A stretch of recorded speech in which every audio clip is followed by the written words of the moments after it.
The New Orleans Jazz and Heritage Foundation promotes, preserves, and perpetuates music, culture, and heritage through programs, cultural, educational, and economic activities year-round. Learn more at jazzandheritage.org. This program is brought to you in part by the Eugenie and Joseph Jones Family Foundation, a local foundation proud to support education, the arts, and culture in the greater New Orleans area. Steppin Out is made possible in part by Susie and Pierre G. Villery. It happens here each week. We step out and enjoy our region's events and rich culture. We are proud to support WYES. Roll camera.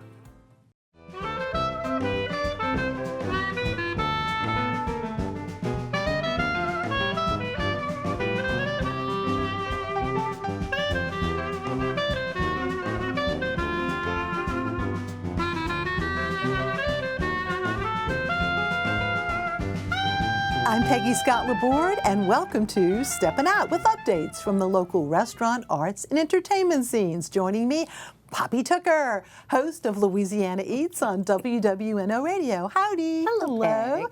Making his debut, historian Winston Ho, who focuses on the Asian American community of New Orleans. Welcome, Winston. It's great to see you. Hello. It's nice to be here. Alan Smason, editor of the Crescent City Jewish News and TheaterCriticism.com. And also making his debut, it's been way too long, Zack Lemann, Curator of Animal Collections for the Audubon Insectarium, with a few pals that you'll meet along the way. Welcome. Thanks for having me. Good to see you. Hello. Poppy, exciting news about a very beloved chef. Yes. Oh, well, you must be talking about my big giveaway.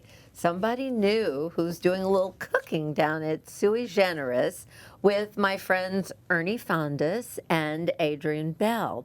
Now, that restaurant is just a very special place all of its own. It's so ambitious. The menu changes weekly. They have a zero waste ambition that they have just about accomplished. And frankly, Ernie, who's the executive chef, has found a new mad scientist collaborator.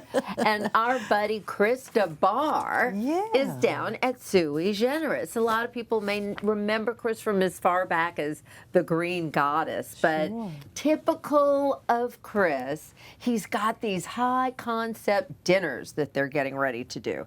And the first series is going to be Ice and Fire. This is food that you have to think about as much as taste.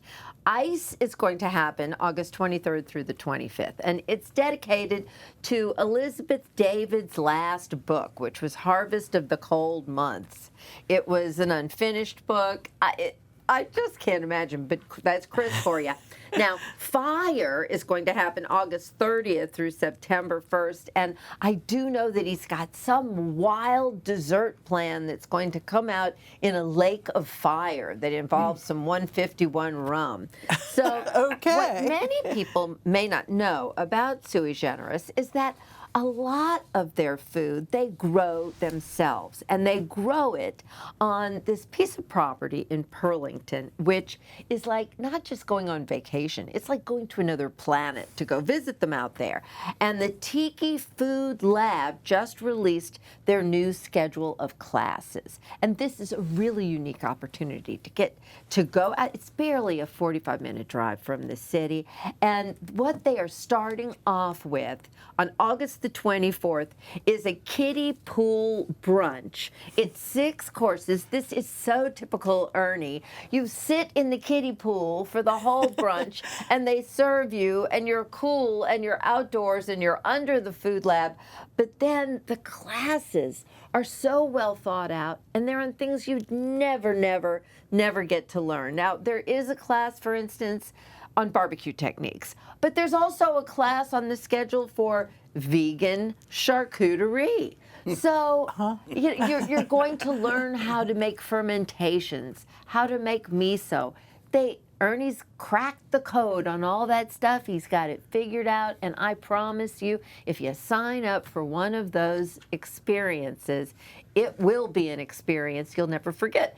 Don't miss the spaceship on the property because there is something that looks like a spaceship, and as I understand it, you can arrange to spend the night there if you don't want to drive back from Burlington. So anyway, that's some serious fun if you're looking for fun. Now here's a really good deed you can do. Hunters and fishermen, listen up. It's time for the Hunters for the Hungry Freezer Clean Out Day. This is an extremely good deed that they do. Last year in 2023, they actually had 22,000 pounds of hog, deer, and fish donated, and that resulted in 750,000 dinners for those in need. So this is, proteins. You can take them a long way. So this is such a good deed, and it's happening. The places where you can drop your food off, you just go online to cleanoutyourfreezer.com.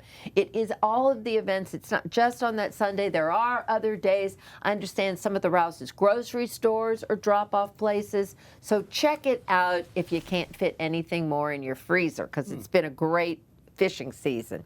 And then Friday, August the 23rd, it's time to don your very best pink and head on down to Tujague's for rosé all day.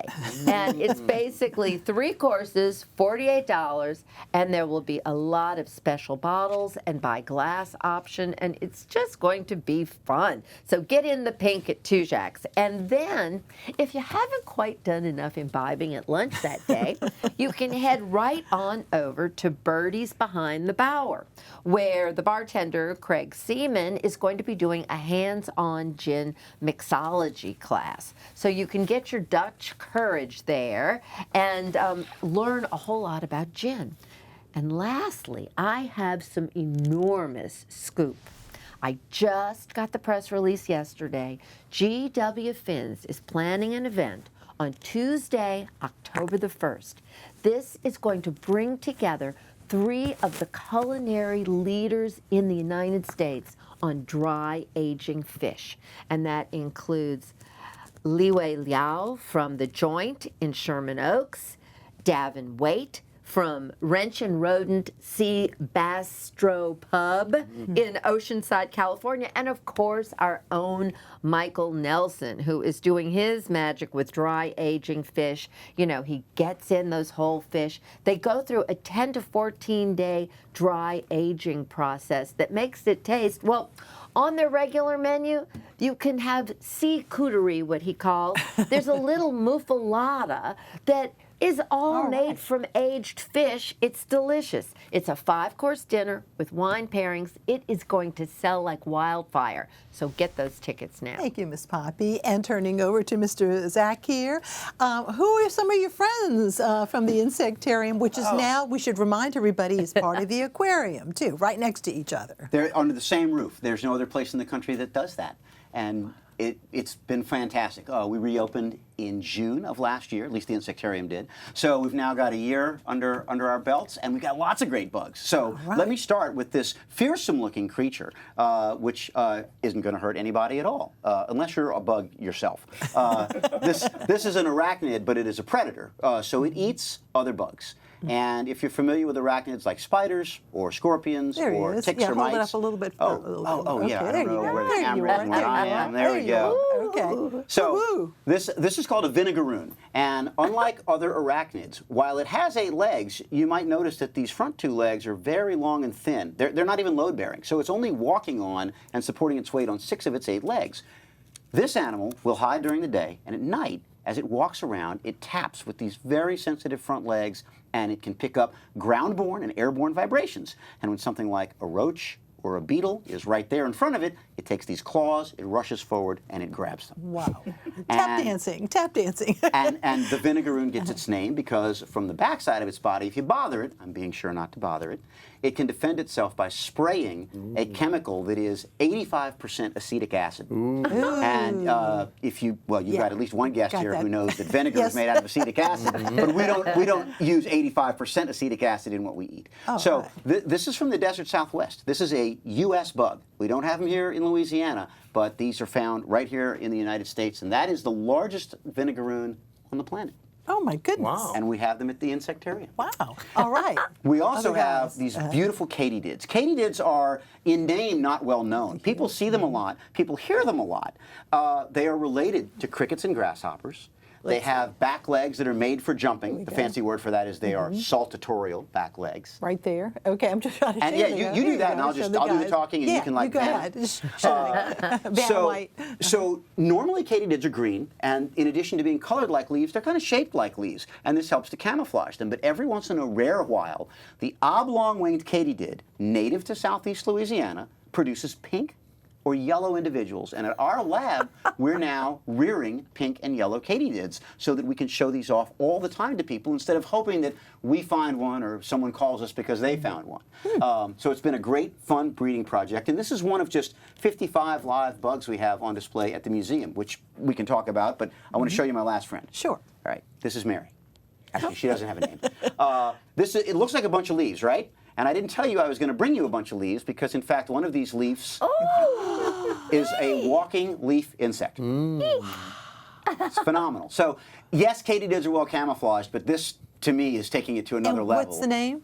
This is a walking leaf insect. That is It's the like name. a walking Okay. stick, but it's a walking leaf because that's its that's shape. great. Complete with brown spots that look like a damaged leaf. And this is an adult female of a species that comes from Southeast Asia. So in our community, we try to breed a lot of insects so that we're self-sufficient. We can also call other zoos that may have surplus of a certain species that we want, or we might know of a vendor who collects and or breeds these in Southeast Asia that can sell them to us. In the case of walking leaf insects, interesting natural history fact. If a male and a female are around each other, Peggy, they'll reproduce in the manner you would expect.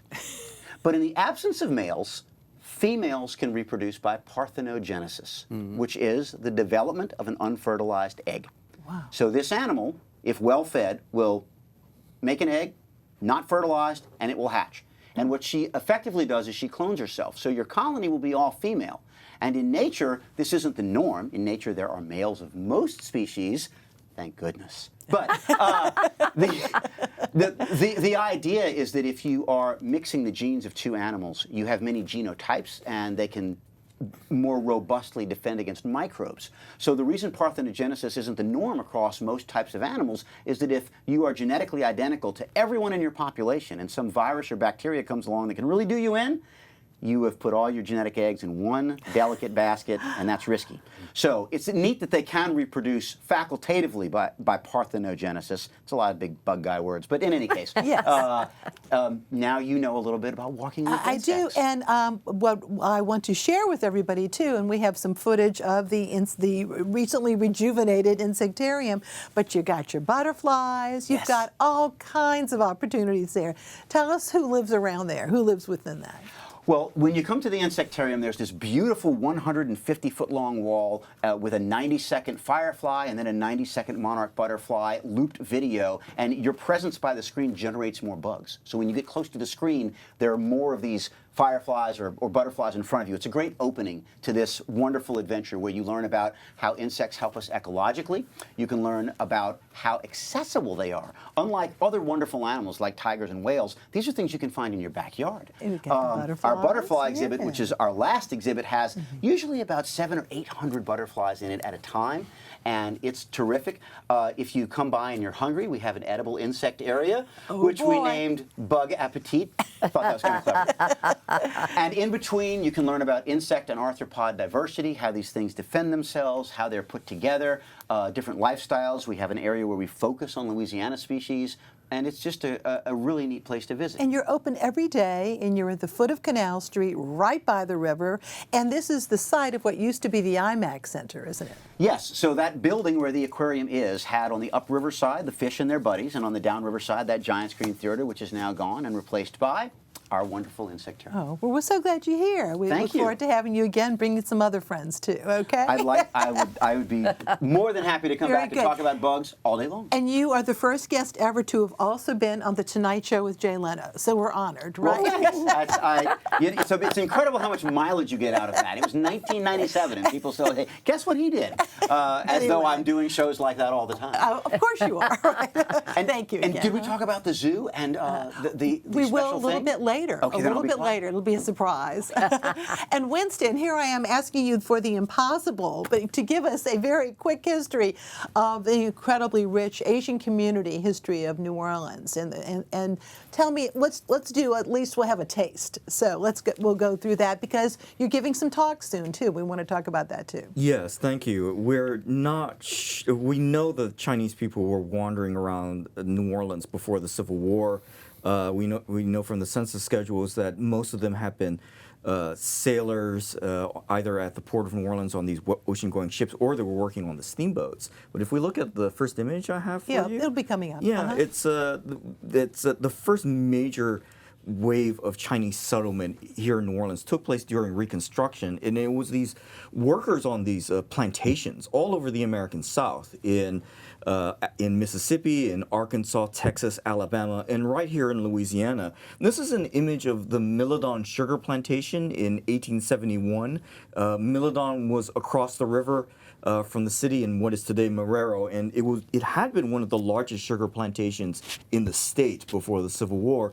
And in 1870, they hired 141 Chinese these Chinese workers, and what it is that it's because it was so close to the city, because of the prominence of Milledon Plantation, it was covered by both local newspapers and national newspapers. Like, there were articles about this for many days.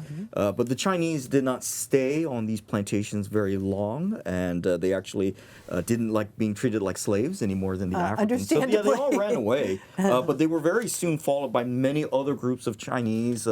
This first wave of immigrants from Guangdong province, a lot of them became laundrymen and ran laundries. A lot of them became fishermen and went into the shrimp drying industry. And then a whole bunch of merchants came to New Orleans. So many of these Cantonese-speaking merchants that they actually formed one Chinatown on the 1000 block of Tulane Avenue next to Elk Place. And then a second Chinatown formed in the French Quarter in the 1930s. Yeah. And this is an interesting photograph. I don't know how well you can see the photograph, but on the left of this building, this is 530 Bourbon Street, which is really close to the historic New Orleans collection.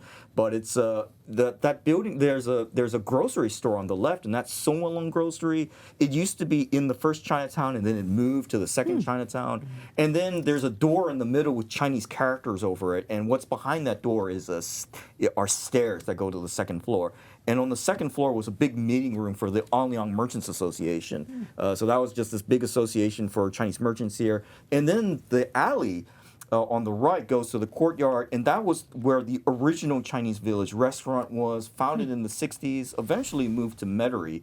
And that's the one on Transcontinental that actually closed during so many other restaurants. You had How Toy on Carrollton. We've got another menu, and that's the How Toy restaurant on Carrollton. And this restaurant was started by Mei Nai, which is Harry Lee's big sister, the only one of the Lee children that was born in China. So that was Mei Nai and her husband Johnny Nai. And that's, if you look in the menu, that's why the menu is so similar to House of Lee. May actually worked at the House of Lee before she started her own restaurant. And that's replaced by? In 1978, they sold their restaurant to a group of Taiwanese investors, including Peggy Lee's family, and they renamed the restaurant Five Happiness. And what's interesting is they actually, Miss Peggy retired not too long ago, and so another family runs the restaurant now.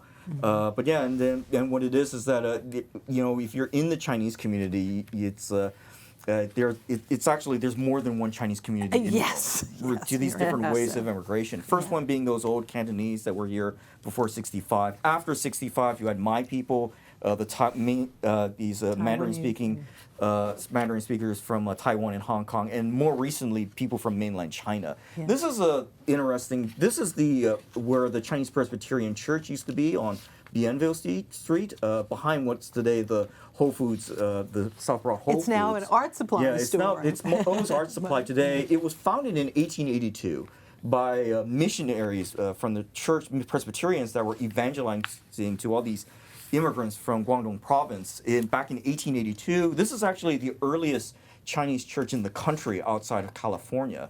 And they moved to Kenner in 1997. But again, that church was originally for these Cantonese speakers. And then you have Chinese Baptist Church, which was founded in 1982 in Kenner by my people, by And it wasn't founded by converts. It was actually founded by Chinese Christians from Hong Kong and Taiwan. And they started evangelizing to all these new immigrants from mainland China. So you go there now, and most of the people who go to that church now are from mainland China. And there are more mainland Chinese here in New Orleans now than all earlier waves of immigration combined. Well, Winston, we need to say, though, that we've just given you a taste. Yes. Because on Saturday, if you would like to learn much more, of course, at the Algiers Regional Library, the Chinese American History in New Orleans, and also next Wednesday, you've been doing a lot of studying on the 5 Asian American Society tombs in New Orleans, which is so intriguing. And that's on the 21st at East Bank Regional on West Napoleon and Free.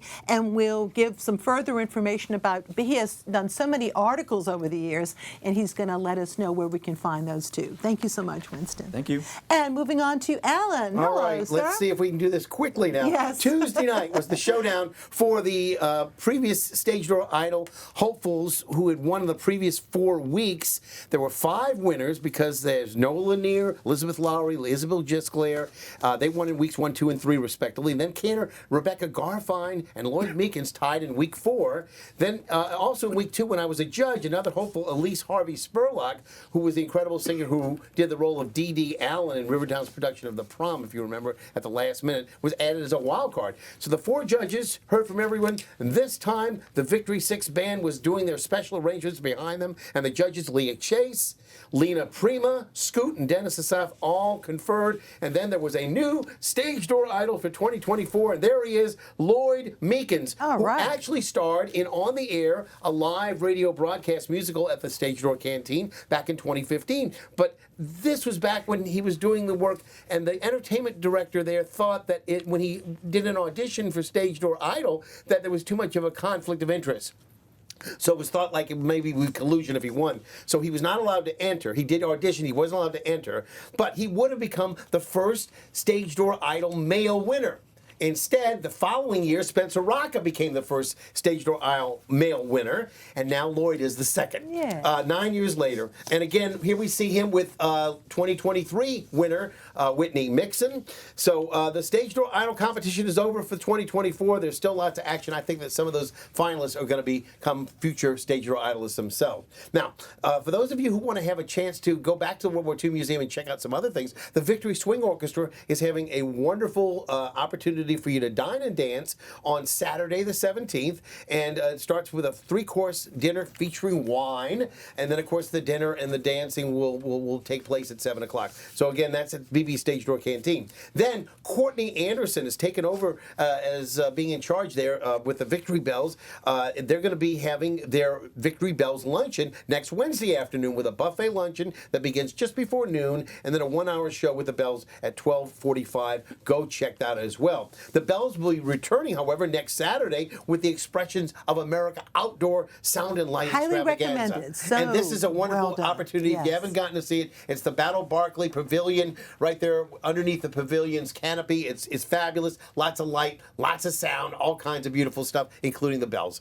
And of course, for those who want to enjoy a premium dinner and the show, the cost $79 with the dinner beginning at 6:30. Just the show is only $20. What a bargain. Now, the first weekend in September, just before Labor Day, is going to be bringing about some fantastic theater offerings at Le Petit Theater, our oldest continually operating theater. First of all, September 6th is the 10th annual Curtain Call Ball, and the event includes a performance by Betsy Wolfe, who last performed at the Curtain Call Ball in September of 2019, just before the dark days of the COVID shutdown. In the meantime, Betsy was nominated for a Tony Award for her work as Anne Hathaway. No, not that Anne Hathaway, but the wife of William Shakespeare of literary fame. Here we see her opposite her co-star, Stark Sands from Broadway. Betsy's seen here with a less famous co-star. Will be bringing a new cabaret show with a COVID shutdown theme called Pants Optional. Go check it out. VIP seats are going to be available. A meet and greet after the show. It's going to be wonderful to see a Broadway performer who calls Brian Batt by his first name, by the way. It's a great way to help Le Petit if you can. Now, while I was not able to actually review the show, Pageant is running at Rivertown Theaters. I did want to share a couple of photos that show that men wearing ladies' dresses can still account for a lot of laughs. And here we see the cast of Pageant with Vatican Loki as the MC in the center, along with from left Ty Robbins, Aaron Brewer, Frankie Cavalier, Scott Sauber, Chase Dickey, and Barry Acosta. I have to tell you, it's a 90-minute show, runs without an intermission. At the end, the audience votes as to who's going to win. Great. Miss Bible Belt, Miss Great Plains, Miss Deep South, Miss West Coast, or Miss Texas, or maybe Miss Industrial Northwest. You can go check it all out. Thank all right, you very Peggy. much. Time for picks. Poppy. Beer lovers, listen up. Tomorrow, starting at 4 p.m., Koshan Butcher is pouring 3 unique lambic beers, some of them bottled for 5 years. They're pairing them with oysters. They're pouring until it's gone. So head over there. Winston. Oh. Once again, how we can get hold of you to learn more. Well, I've got all of my, I'm on social media under the label NOLA Chinese, so I've got an Okay. Instagram page, Great. YouTube site, and also and Facebook, and then I have a website. Very good. Thank you. Alan.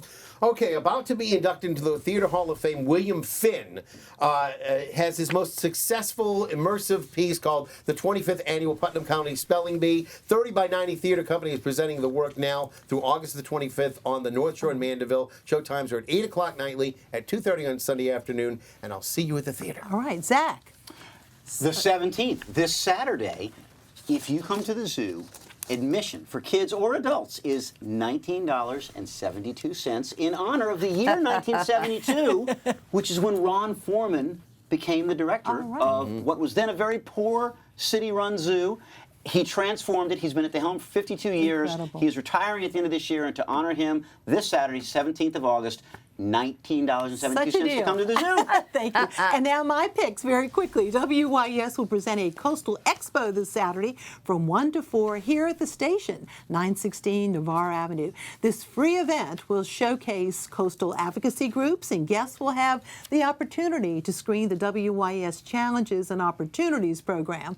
The following that, there'll be screenings and then a panel discussion and a Q&A with the producer and host, Marcia Kavanaugh, and coastal experts Steve Cochran, Steve Mathis, and Mark Schleifstein. WYES.org. Click on events for details.